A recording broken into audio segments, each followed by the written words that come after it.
on fire. This is an emergency alert. Seek shelter immediately. Do not stand in the open.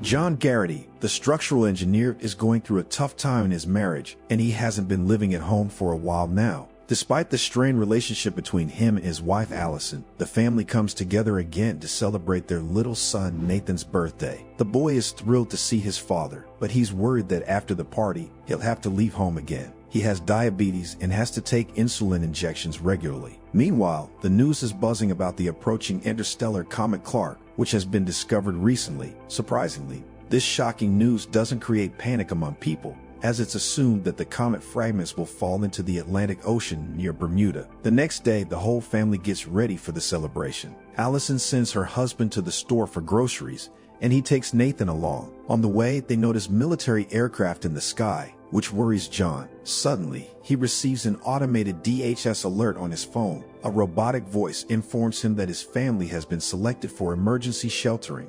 Standing by for more information. This is not a test. Shocked, John rushes back home. Seeing a moving column of military vehicles, he realizes the threat is real. Guests have already gathered at home. Everyone is in a good mood and eagerly waiting for a live report on the comet's impact. John shares the message with Allison, but she assumes it's just a drill and doesn't give much importance to his words. Would you have believed the government and managed to stay calm, or would you have trusted your husband's concerns and evacuated? As everyone enjoys themselves, they start counting down as Comet Clark enters Earth's atmosphere. Despite the anticipation, the celestial body doesn't fall into the ocean as expected. Instead, there's an explosion somewhere in the distance. John steps outside to take a look, but the shockwave knocks him down and shatters all the windows in the house. In the news, a bewildered announcer reports that a fragment of the comet, the size of a football field, crashed into a neighboring city, wiping it off the map. Panic sets in among the audience. The situation worsens when a new government alert appears on the TV screen,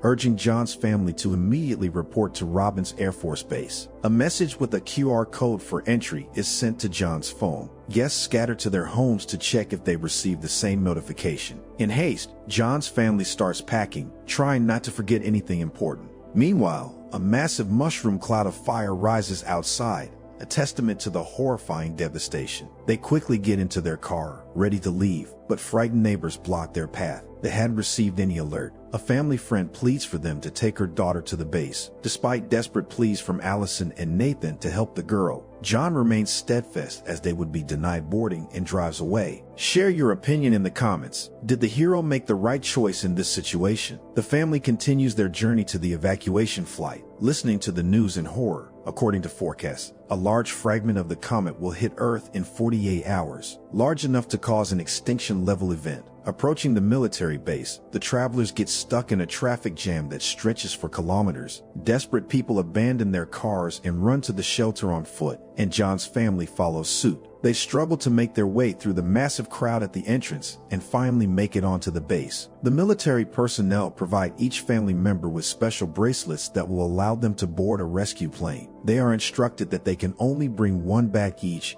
and the family hastily sorts through their belongings. Then Allison realizes with horror that they left the insulin in the car. With only 15 minutes left before departure, John decides to go back to the car for his son's medicine. A worried Allison warns one of the soldiers that her husband went to get insulin and asks him to inform John which plane they will be put on. The soldier's face changes abruptly, and he demands that the mother and child follow him into an office. There, an employee informs Allison that there was a mistake and people with chronic illnesses are not eligible for evacuation. With horror in her eyes, Allison pleads for compassion, but the military personnel remain resolute. She explains that even her family won't be allowed to leave the danger zone on the plane. Her next words are even more terrifying. It turns out that all the military personnel on the base are volunteers who will have to face their end here after the comet's impact. Nevertheless, the woman makes a call to her subordinates and orders them to find John to warn him about the situation. He returns to the base, searching among the people for his family in confusion. Boarding begins, and John is forced to get on the plane, futilely trying to contact Allison. One of the passengers notices the insulin capsules in his hands and surprisingly informs him that people with illnesses aren't being allowed on board.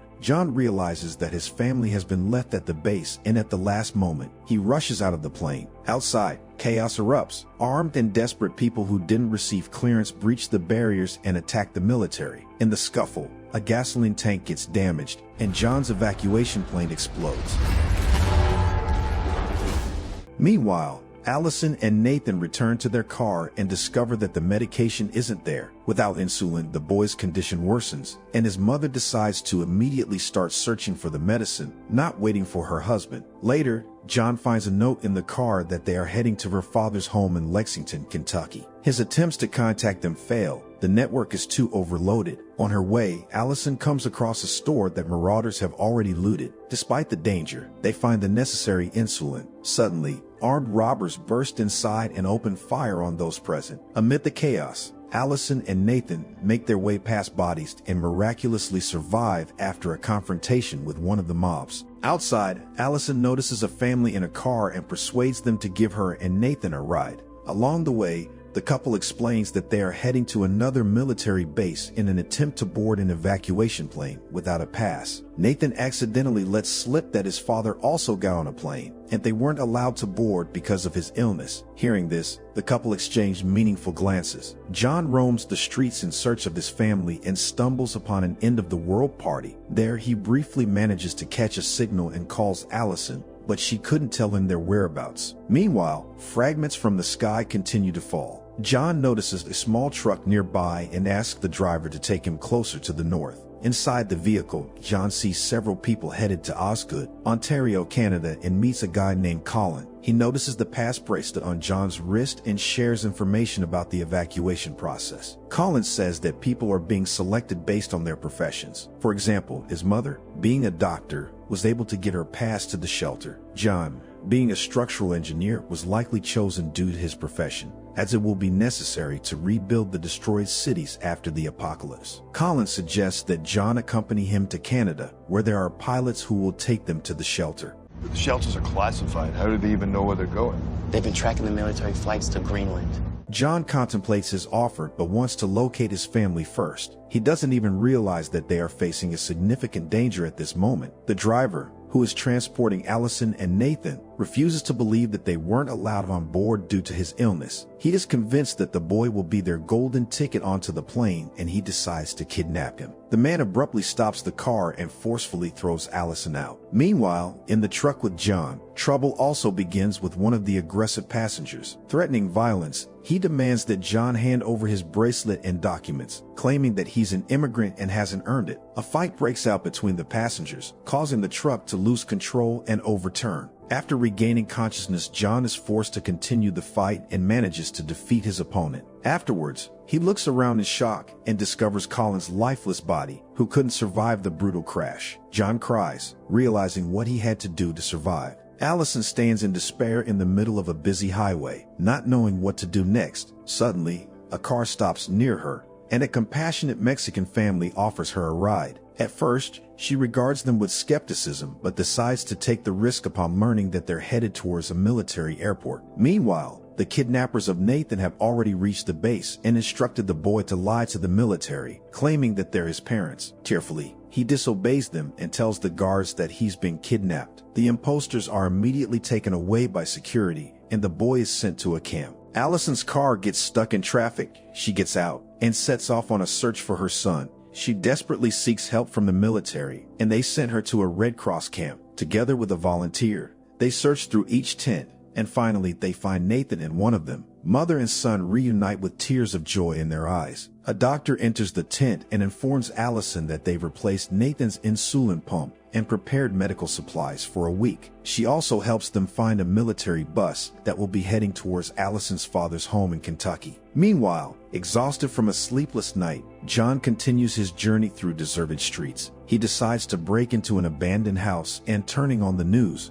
witnesses the grim picture of destruction and chaos that has engulfed the entire planet, and the millions of people didn't survive. Overcoming his emotions, he finds the keys to a car in the house and leaves a note promising to return the vehicle to its owners if he survives. In the car, he reaches his father-in-law Dale, who immediately starts berating John for losing his family. However, at that moment, Allison finally manages to call her father, and together with John, they pick her and Nathan up from a roadside store. The family is finally reunited and watches a news report in relative safety. It states that tomorrow the largest fragment of the comet will fall between Europe and Africa, marking the beginning of the apocalypse. Only those who have been placed in underground bunkers based on their professional skills will survive. The plot shows how well equipped one of the bunkers near Pituffik Space Base in Greenland is. Remembering Colin's words, John suggests that they act immediately and evacuate to Canada, from where they can fly to Greenland. He invites Dale to go with them, but he remains skeptical. It turns out that John cheated on Allison when they were going through difficult times due to their son's illness. John admits his guilt, but assures his father-in-law that his family is his top priority.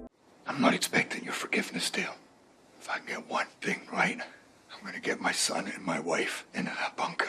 Allison accidentally overhears their conversation and also asks her father to go with them. However, he remains steadfast in his decision, wishing to face the inevitable within the walls of the home where he spent happy years with his late wife. At that moment, another large fragment of the comet falls nearby, and the house shakes from the impact. There's no time to waste, and Dave hands his pickup truck and hunting rifle to his family. They bid their farewells, coming to terms with the fact that they'll never see each other again. On their way to Canada, they encounter a traffic jam caused by a train derailing and blocking the road. Almost immediately, an emergency alert announces a hail of incandescent comet debris set to fall right where they are at. In the next moment, molten debris hits and John's family desperately seeks shelter. Leaving the pickup truck behind, they find refuge under a bridge. Noticing that some people are trapped in a burning car, John selflessly rushes to their aid. He manages to save them, but his hand gets severely burnt in the process. The family waits out the danger, and as night falls, they set out again. Upon reaching the airport in Canada, they are horrified to see that the plane has already taken off. However, John is not ready to give up.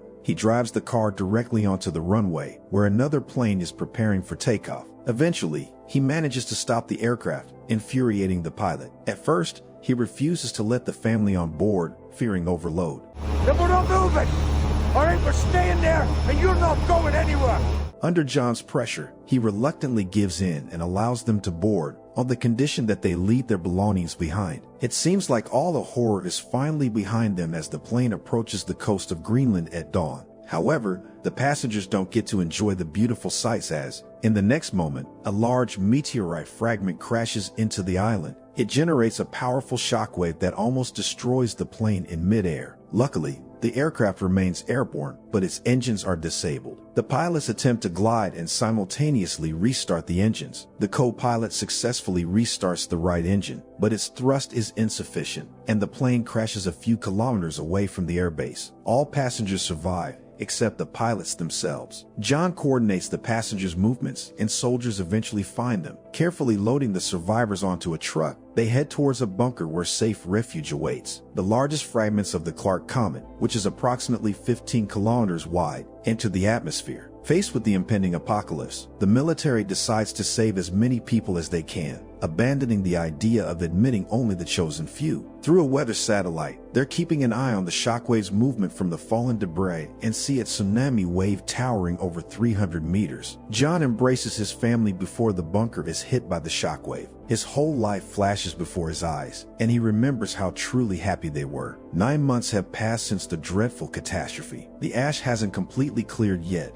but the surroundings show the world's complete devastation from the meteor impact. The Garrity's and other survivors exit the shelter to a drastically changed landscape, and Greenland makes contact with other stations around the globe. Unexpectedly, Allison hears birdsong, a sign that life still persists on the planet. In the story's finale, we see Earth, its surface pockmarked with thousands of meteoric craters of various diameters, and the outlines of continents changed beyond recognition.